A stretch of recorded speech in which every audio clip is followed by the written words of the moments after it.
Olá, tudo bem? Alunos do Letras Libras do IFNMG. Meu nome é Charles e este é o meu sinal.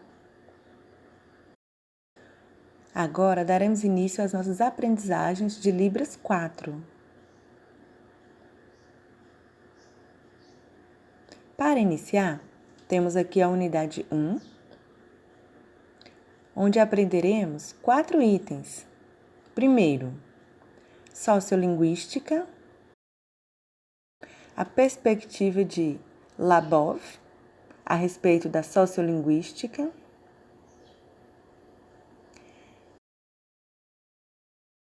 Também uma perspectiva geral, social, a respeito das línguas de sinais. E quarto, o bilinguismo, ou seja, as línguas em contato. Agora daremos início às explicações desses tópicos.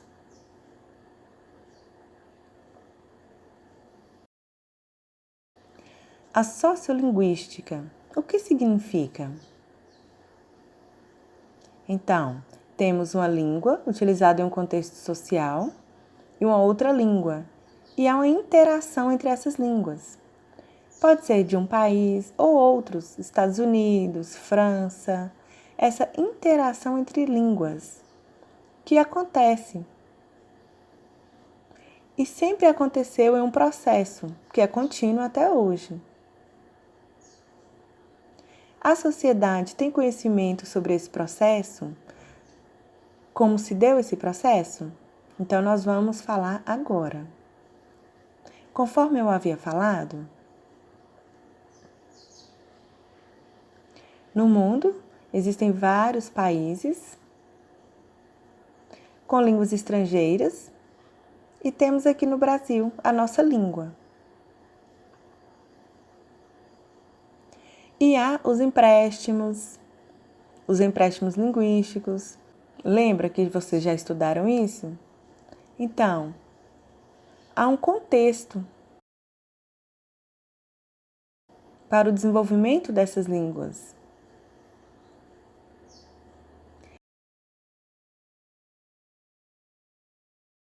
Temos Saussure, que desenvolveu estudos com foco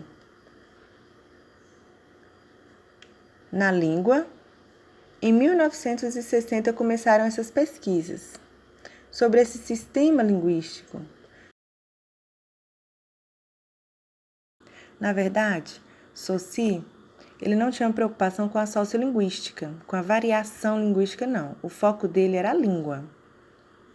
Na verdade, ele era até avesso à ideia de sociolinguística. Aqui temos Noam Chomsky. O foco de estudos também era a língua. Ele tinha como tema principal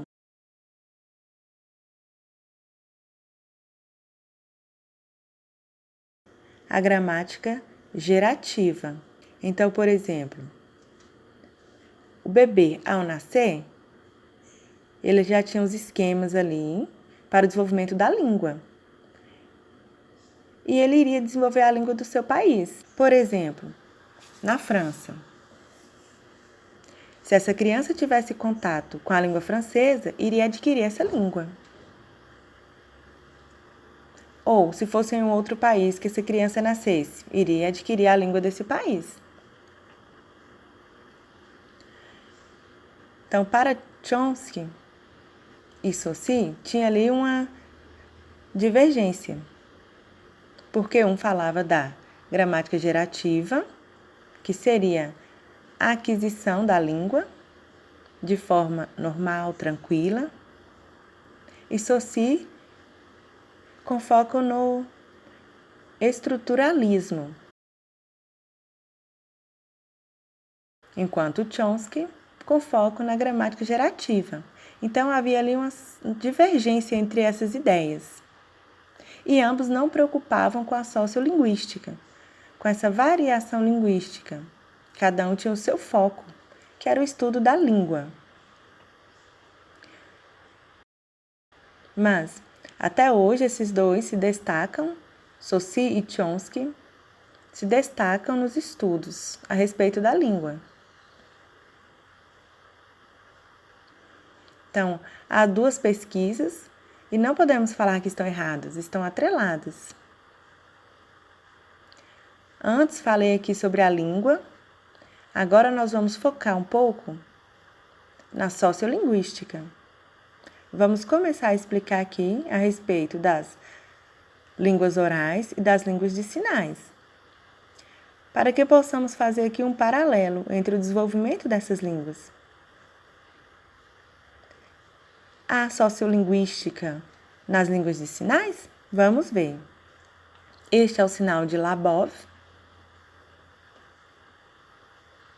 Nos anos de 1960, aproximadamente, teve início os estudos da sociolinguística, mas, anteriormente a isso, já haviam pesquisas em desenvolvimento, porém, de forma bem enfraquecida, não eram pesquisas efetivadas. Então, começaram a desenvolver pesquisas e a disseminar, primeiramente com os estudos nas línguas orais. Nas línguas de sinais, não. Então, Labov começou o trabalho com a sociolinguística das línguas orais. Então, vou falar para vocês a respeito da tese dele. Labov, em seus estudos, desenvolveu uma tese que tinha como tema esse assunto. Foi desenvolvido em Nova York e ele fez algumas pesquisas a respeito da língua. Por exemplo, na língua inglesa, tem car, C-A-R, e tem a questão da pronúncia. Então, Labov, pesquisando essa diferença nas pronúncias das palavras, que teve início suas pesquisas, por meio do aspecto fonológico, isso em Nova York.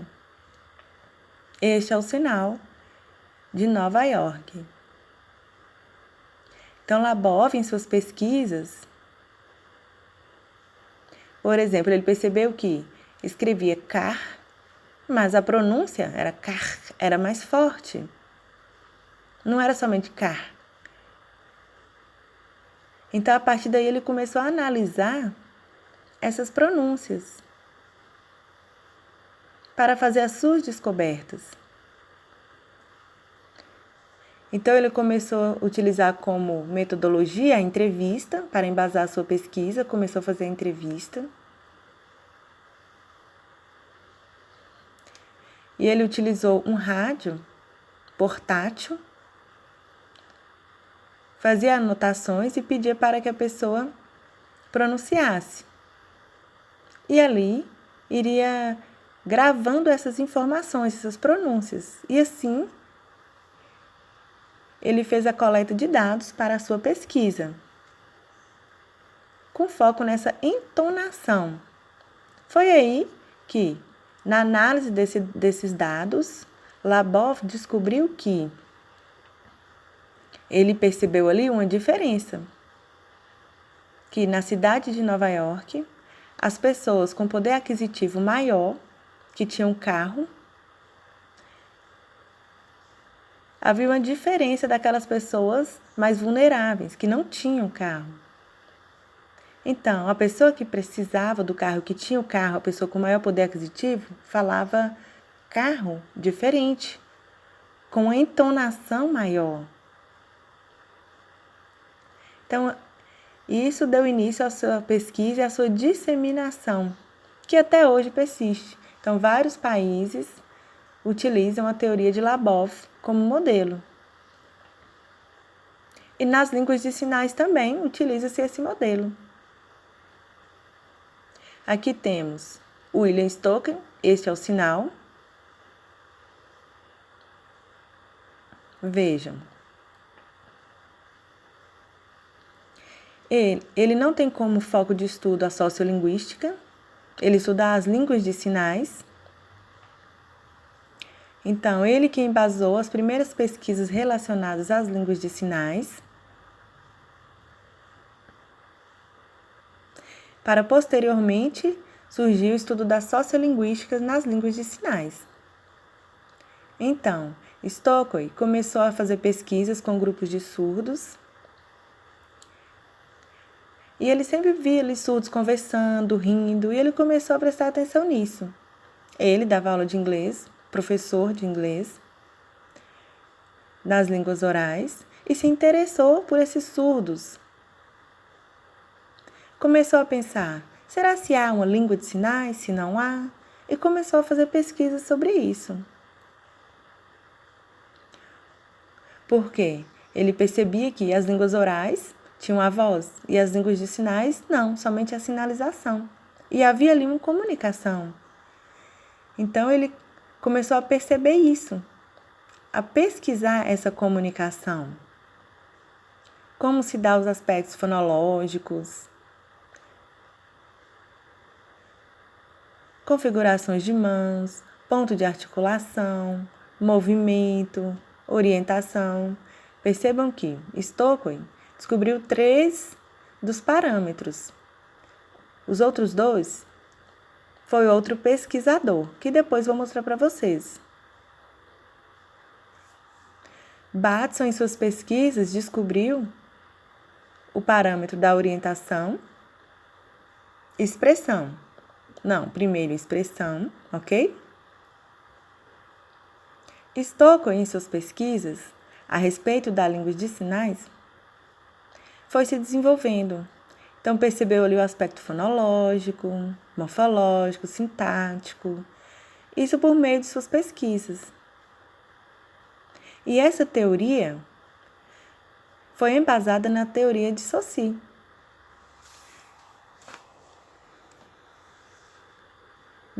Do estruturalismo. Então, Stockwell começou a fazer essas pesquisas sobre essas regras e contextualizá-las às línguas de sinais e percebeu que encaixava perfeitamente. E com isso desenvolveu seu trabalho, que utilizamos até hoje. Agora explicarei para vocês sobre a sociolinguística relacionada às línguas de sinais. Vou explicar para vocês como acontece esse processo. Temos 3 tópicos. Os primeiros estudos relacionados à sociolinguística aconteceu nos Estados Unidos, na comunidade surdo-americana, e ali começou a desenvolver o embasamento da sociolinguística. Depois veio a diaglosia, que diz respeito aos aspectos formais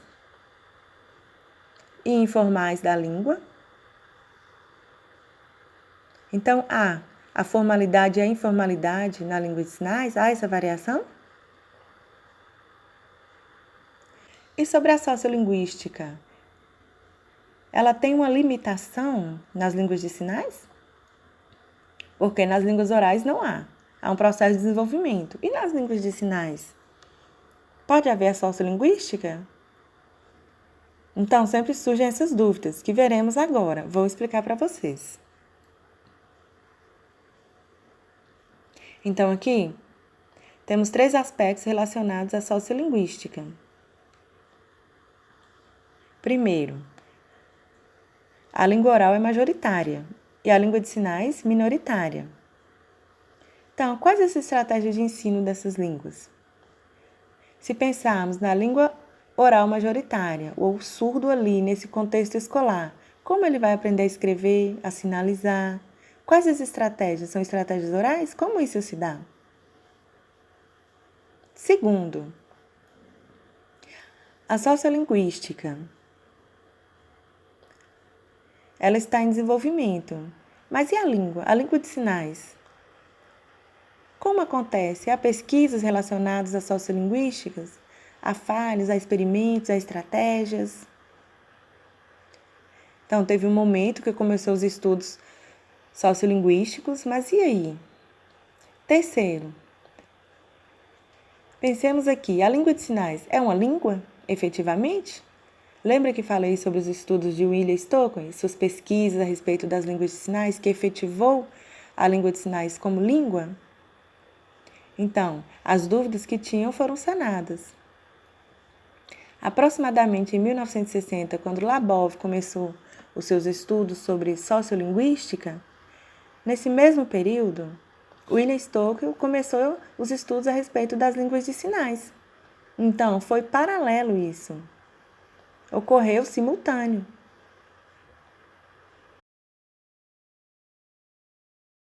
A sociolinguística é relacionada à língua oral, então ela está sempre em ascensão.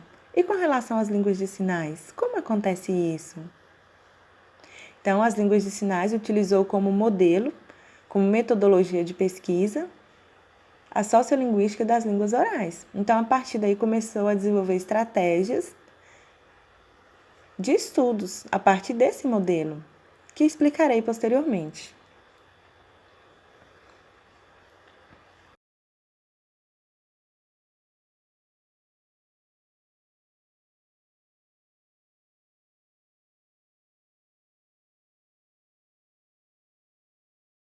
Esses estudos possibilitaram perceber a interação entre o inglês e a ASL. E como se dá essa interação? Tem-se também várias filosofias para o ensino de crianças surdas. Pensemos nessas metodologias de ensino. Como se dão? Porque para ouvintes temos metodologias, estratégias, todas relacionadas à oralidade. E assim se dá o processo de aprendizado, não é? Assim, a criança ouvinte ela se desenvolve. Mas e a criança surda? Qual a metodologia a ser utilizada? É a oral? Ela vai entender? E o contexto familiar? Tem um poder aquisitivo para pagar um profissional fonoaudiólogo para o desenvolvimento da fala, para posteriormente aprender a ler e escrever? Então, quais são as estratégias? Antes tinha muitas dúvidas, hoje nós temos já uma metodologia direcionada para o ensino de surdos. E quanto ao ensino no contexto escolar, os vários segmentos? Então, uma metodologia só para todos? Ou metodologias direcionadas para o ensino desses alunos? Pode haver outras metodologias para o desenvolvimento dos alunos? Metodologias diversificadas?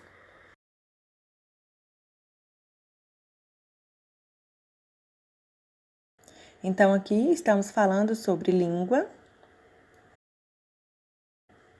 E o que embasa a língua? Nós temos alguns detalhes, algumas especificidades que favorecem os estudos da sociolinguística.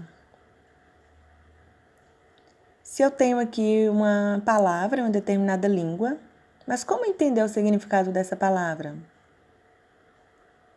Por exemplo, na língua portuguesa, um léxico na língua de sinais. Então, isso faz parte da língua. Como entender as especificidades de uma língua? Por isso, a necessidade da pesquisa em sociolinguística. Porque essa embasa a língua. Por último, aqui temos esse tópico relacionado às variações na ASL. Porque essa língua teve seus estudos aprofundados por meio de pesquisas, conforme eu já expliquei anteriormente. Mas é necessário que sempre hajam pesquisas complementares de forma a esclarecer.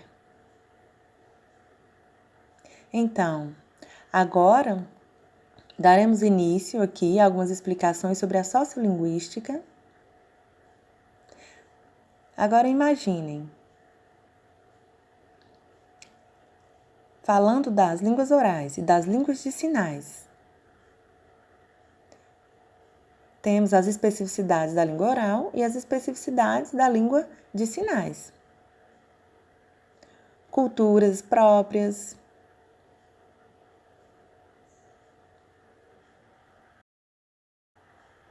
Neste momento, inicia-se a sociolinguística, com foco nas línguas de sinais. Então, os estudos começaram aqui a respeito das línguas de sinais, pesquisas, aprofundamento, de forma a efetivar que essas línguas são efetivamente línguas.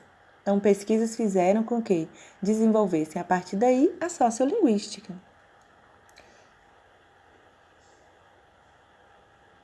Ainda falando sobre as línguas de sinais e as línguas orais, há algumas similaridades, porque em um contexto social nós temos o multilinguismo, ou seja, não é somente uma língua, temos uma diversidade linguística. Isso é um multilinguismo. Então, eu posso saber falar inglês, língua de sinais americana, francesa. Então, pesquisas relacionadas aos discursos mostram que o que pode estar subentendido na fala? Vou explicar isso para vocês. Nós temos uma língua, conforme expliquei para vocês sobre os estudos de Saussure e Chomsky, temos um determinado grupo,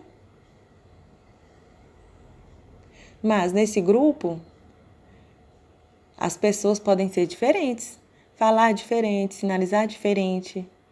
Isso é língua, isso faz parte da língua. Em um mesmo grupo, uma diversidade. Mesmo em um grupo minoritário, temos ali 15, 16 pessoas. Em uma conversação, pode haver ali também uma diversidade. No grupo, não são todos iguais. Há diversidade.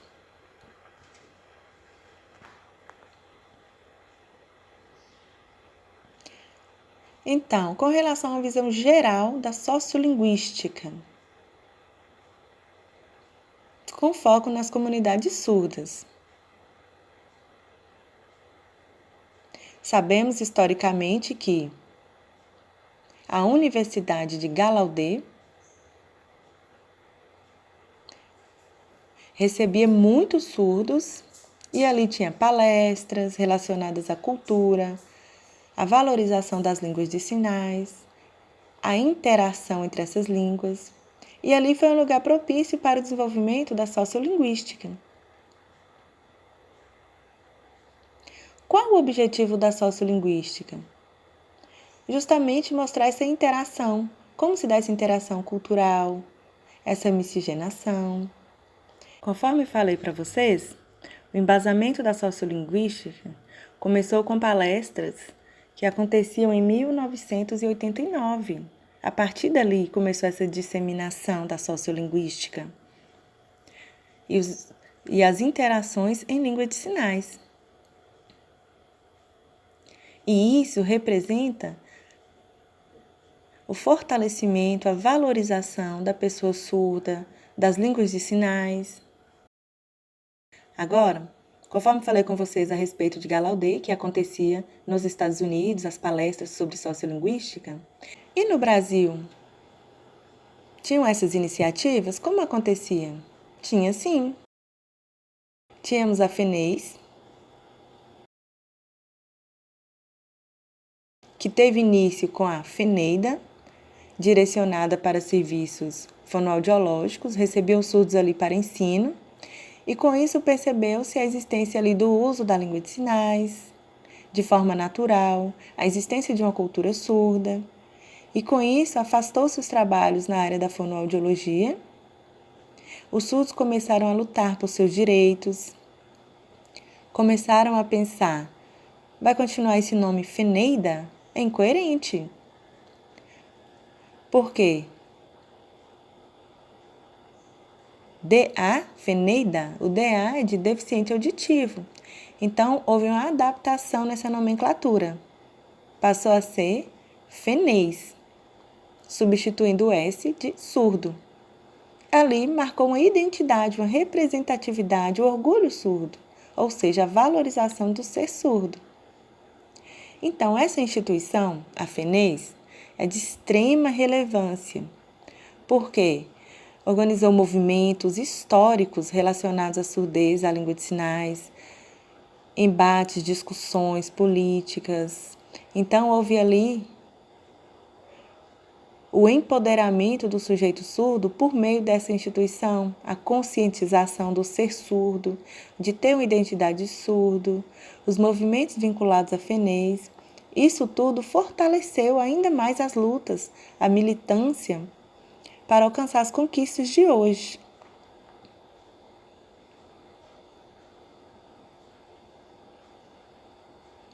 Então, percebemos aqui a existência de uma diversidade linguística. Temos várias línguas, por exemplo, nos Estados Unidos, o inglês.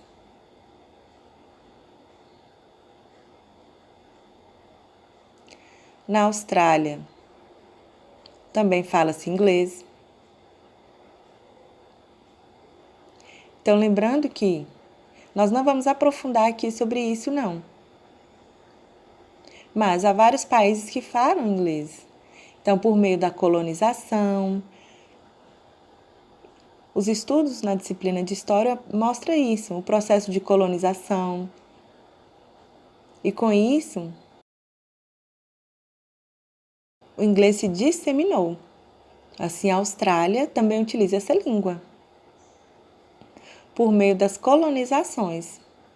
Então, as línguas elas foram disseminadas para vários países. E as línguas de sinais?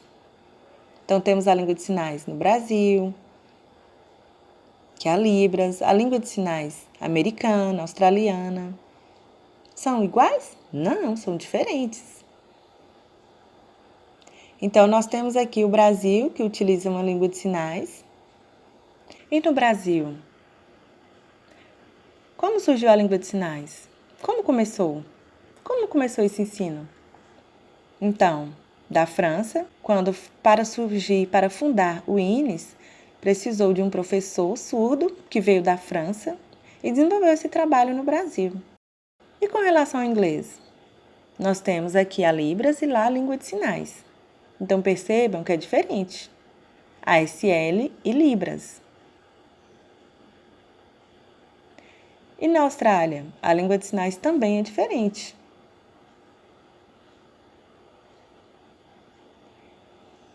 Então percebam que cada país tem a sua língua. Então são origens diferentes da língua oral. Então a sociolinguística, ela vem com pesquisas nesse sentido, no contexto histórico, contexto comunicacional. Por isso que estamos aqui nesse momento com essa explicação. Temos aí a comunidade oral, ouvinte, e temos a comunidade surda com as línguas de sinais, ASL, BSL, dentre outros. Então, nós percebemos que há surdos em vários espaços no mundo, por isso é necessário pesquisas, porque são línguas diferentes. Agora, vou explicar para vocês com relação ao Brasil. No Brasil, fala-se português. Em Portugal, também. Então, nós sabemos que, historicamente, o Brasil foi colônia de Portugal, que disseminou a língua portuguesa. Aqui no Brasil, agora com relação às línguas de sinais, não houve esse processo de colonização, houve um processo de influência da França, por meio do surgimento do INES. O professor francês veio para o Brasil e assim disseminou a língua de sinais. Mas foi só Libras? Não, foram duas línguas. Nós temos a Amazônia, Roraima, alguns estados que têm ali índios, comunidades indígenas. E Ferreira Brito, com seus estudos relacionados à língua indígena, que é diferente da língua de sinais, fez algumas descobertas. Descobriu ali a existência de uma língua. Ou seja, língua não, dois dialetos. Então, dois caminhos ali, a Libras e os dialetos. Então, agora eu vou explicar para vocês, de forma que vocês entendam bem claramente, vou dar um exemplo. Então, temos a África do Sul, um único país, que tem ali 12 dialetos. Sim, 12 dialetos. E uma língua. Mas, pensem, por que isso? No Brasil, 2 dialetos e lá 12. Por quê? Então, pensemos aqui na história. A história do Brasil mostra que o surdo francês veio para o Brasil, houve a fundação do INES e pessoas de todo o Brasil, pessoas surdas de todo o Brasil, iam para esse espaço. Ficavam ali, dormiam ali. Então ficavam lá o semestre, de janeiro a junho, e depois voltavam para casa. Então ali eles estudavam até formarem-se e voltar para sua casa, para sua região. Então eles já tinham ali uma língua adquirida, porque adquiriu nessa instituição, e com isso disseminou por todo o Brasil essa única língua, diferentemente de outro país. Então aqui temos 2 dialetos. Já na África do Sul, tem-se 12, por quê? Não tinha uma escola referência, não surgiu ali uma escola referência para todos os surdos. As pessoas aprendiam na informalidade, criando sinais, e com isso surgiu esses dialetos. Então, há uma língua e os dialetos. Vejam aqui. Na Índia,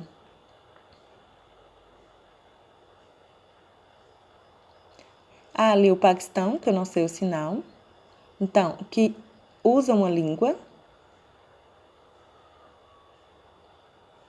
própria do lugar, tem ali uma língua de sinais.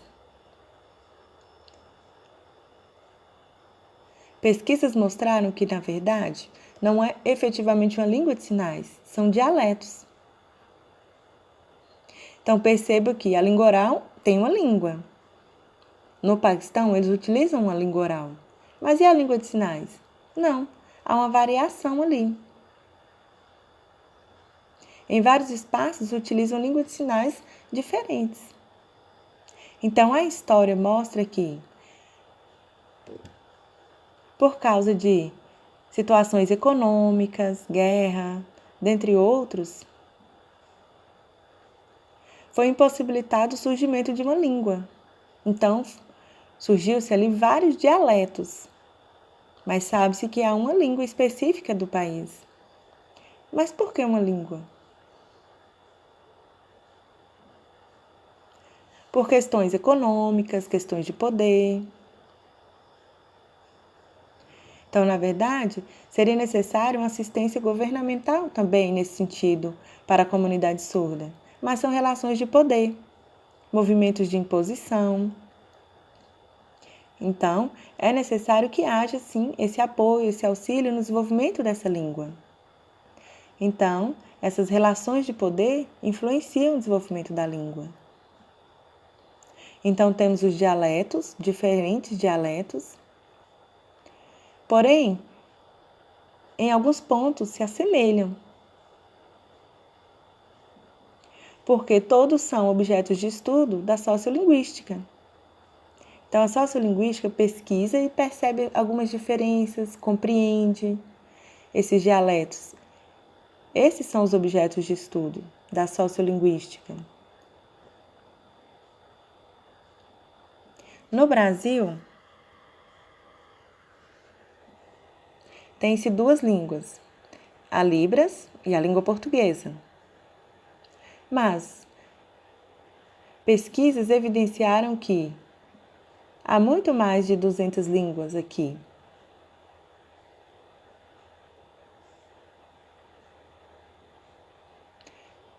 Mostrou-se que,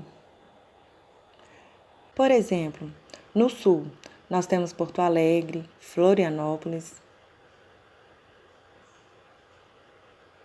que tem pessoas da Itália, da Alemanha, que vieram devido a consequências da Primeira Guerra Mundial, vieram como imigrantes para o Brasil e ficaram no sul. E ali tiveram filhos, e utilizando essas línguas, houve um processo de surgimento de uma língua ali naquele espaço.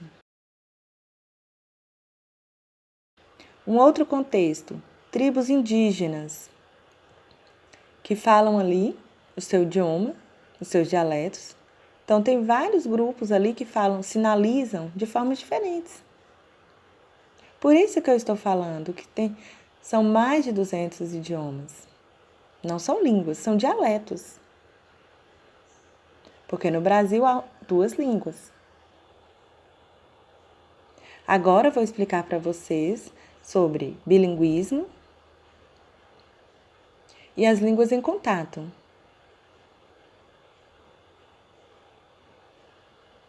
Então, para falar sobre bilinguismo,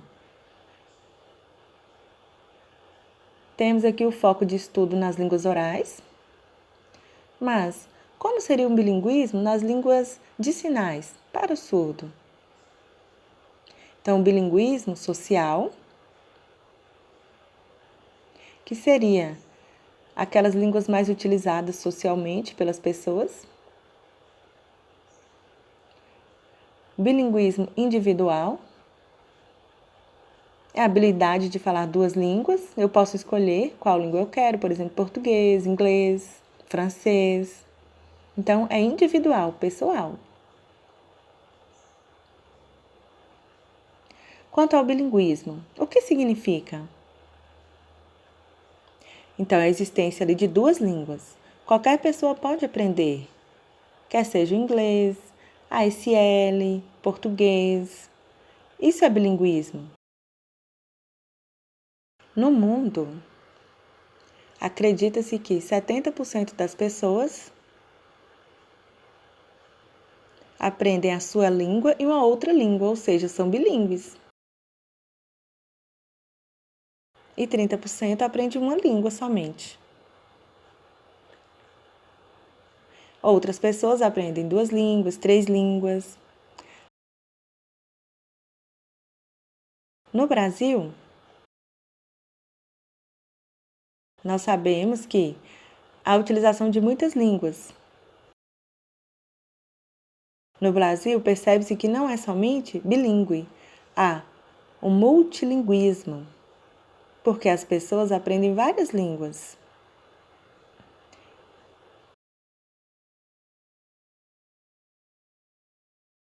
Têm a vontade de aprender outras línguas, escolhem as línguas que querem aprender, alemão, inglês, libras, português.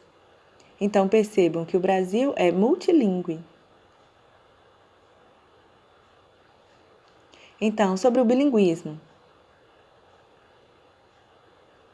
Nós temos o país Canadá, que a maioria das pessoas são ouvintes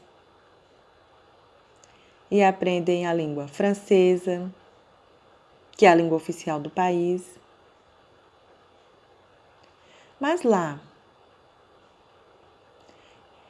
as pessoas são obrigadas a aprenderem 2 línguas, por questões econômicas. Então, eles crescem em contato com 2 línguas.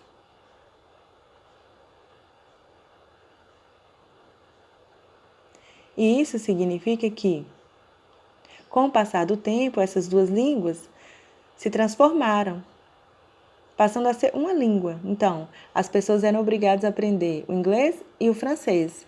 E nessa conversação, podia escolher qual das 2. E nessa mistura surgiu um dialeto.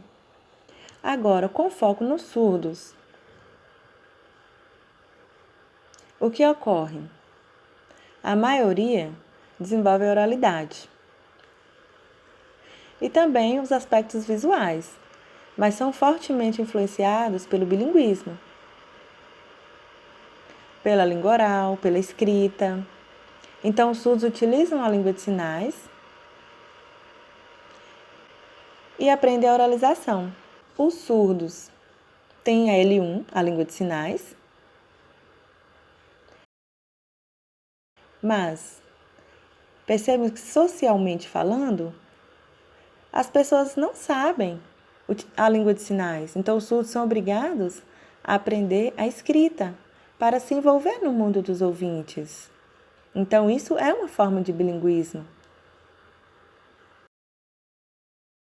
Ainda falando sobre bilinguismo, agora trataremos sobre o bilinguismo individual. As pessoas, elas têm ali um conhecimento maior da sua primeira língua. Por exemplo, a pessoa ouvinte, ela sabe a língua portuguesa, é a sua primeira língua. É fluente nessa língua porque ela nasceu em contato com essa língua, cresceu em contato com essa língua, aprendeu a ler, escrever e depois ela aprende uma língua, por exemplo, o inglês. Ela vai ser fluente da mesma forma? Não, porque o inglês será a sua segunda língua. E com o surdo? O surdo, ele é fluente na língua de sinais. A sua segunda língua é o português. Então, vai depender do esforço de cada um, do estímulo familiar. Há vários aspectos influenciadores para o aprendizado da língua de sinais e da língua portuguesa. Isso faz parte do bilinguismo individual. Então, sabemos que há aqueles que conhecem a estrutura perfeita da língua, que conseguem interagir por meio da L1 e da L2. Há outros que estão em processo de aprendizado da L2. E a sua fluência vai depender do seu esforço, da influência no contexto profissional, familiar. Se há contato, por exemplo, com a avó, que sabe a língua. Então, o bilinguismo individual se desenvolve assim, por meio do contato. Há alguns tipos de bilinguismo na comunidade surda. Percebemos aqui alguns tipos. Aquelas pessoas que sabem a Libras, que são fluentes em língua de sinais americana. Há outros surdos que escrevem o português com fluência e sinalizam.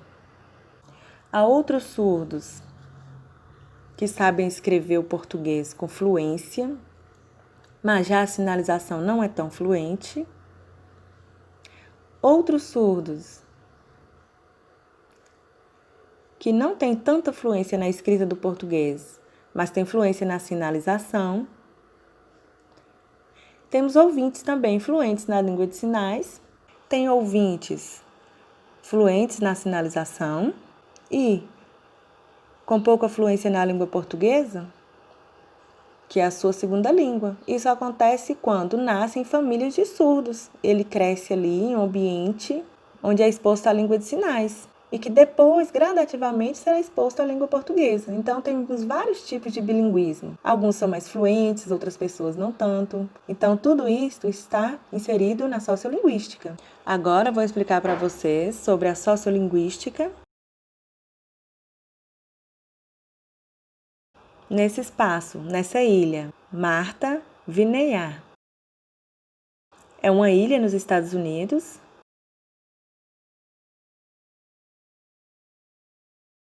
Aproximadamente no século XVIII, as pessoas nasciam ali e com isso ampliou-se a quantidade de surdos e tinham poucos ouvintes ali. As pessoas viviam normalmente, tinha escola para as crianças, tudo por meio da sinalização. E ouvintes também estudavam ali. Ouvintes e surdos comunicavam por meio da língua de sinais, muito mais frequente do que pela língua oral. Então, a cultura ali nessa ilha, apesar de ter poucos ouvintes, percebia-se que o surdo tinha outra visão, ele não era visto como deficiente, porque utilizava-se a língua de sinais normalmente ali naquele espaço. As pessoas viviam ali normalmente, as mulheres ouvintes casavam com surdos, Era tudo muito normal, tudo tranquilo. O surdo ali não era tido como deficiente. Então, pesquisas nessa área mostraram que naquele espaço os surdos não eram vistos como deficientes. E isso é admirável, isso foi uma marca na história dos surdos. Um outro espaço aqui também, para que possamos falar da sociolinguística. No México, em um lugarejo chamado